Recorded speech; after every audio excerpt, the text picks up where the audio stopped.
क्यों समुद्री कछुओं में मादाओं की संख्या तेजी से बढ़ रही है? क्यों आजकल कछुओं के बच्चे ज्यादातर मादा ही पैदा हो रहे हैं?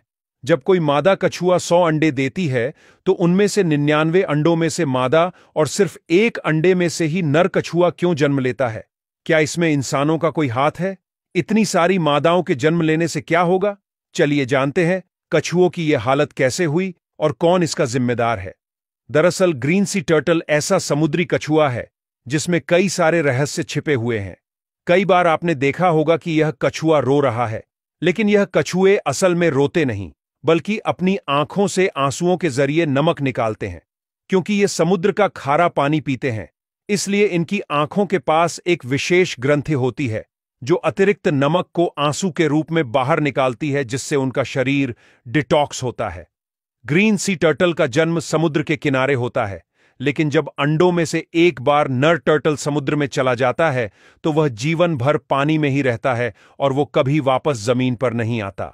सिर्फ मादा ग्रीन सी टर्टल अंडे देने के लिए समुद्र तट पर आती है, फिर तुरंत ही समुद्र में चली जाती है और अंडों में से बच्चे अपने आप ही बाहर आते हैं।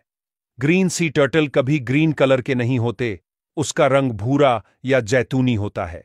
लेकिन इसका नाम ग्रीन सी टर्टल इसलिए पड़ा क्योंकि इसके शरीर के अंदर फेट हरे रंग की होती है, जो समुद्री पौधे खाने के कारण ग्रीन बनती है। ग्रीन सी टर्टल अपने जन्म स्थान को कभी नहीं भूलते।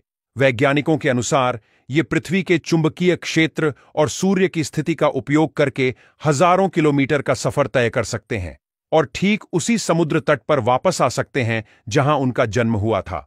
दूसरी ओर जब नवजात कछुए अंडों में से बाहर निकलते हैं तब वह अंधेरे में चंद्रमा की रोशनी की दिशा में समुद्र की ओर दौड़ते हैं। लेकिन अगर समुद्र के तट पर तेज रोशनी वाले होटल और स्ट्रीट लाइट हों तो वे भ्रमित होकर गलत दिशा में चले जाते हैं और मर सकते हैं। ग्रीन सी टर्टल की औसत आयु 80 से 100 साल तक हो सकती है। इतनी लंबी उम्र के बावजूद मैच्योरिटी तक पहुंचने में 30 से 50 साल लग सकते हैं। अब जानते हैं कि कछुए के अंडों से सिर्फ मादा ही क्यों पैदा हो रही है। दरअसल जब मादा टर्टल रात में समुद्र के किनारे रेत में अंडे देने के लिए आती है, तब वह रेत में थोड़ा गहरा गड्ढा खोदकर उसमें एक साथ 100 से 200 अंडे देती है। फिर यह अंडे को रेत से ढक देती है और समुद्र में चली जाती है। अंडों से बच्चे आने में लगभग 50 से 60 दिन लगते हैं।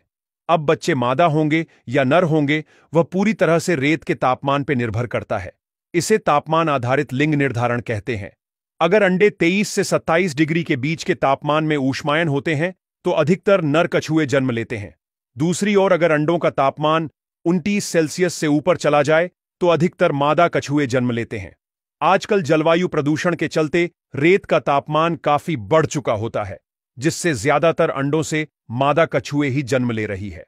अगर इस तरह कुछ सालों तक चला तो नर कछुए का अस्तित्व ही खत्म हो सकता है।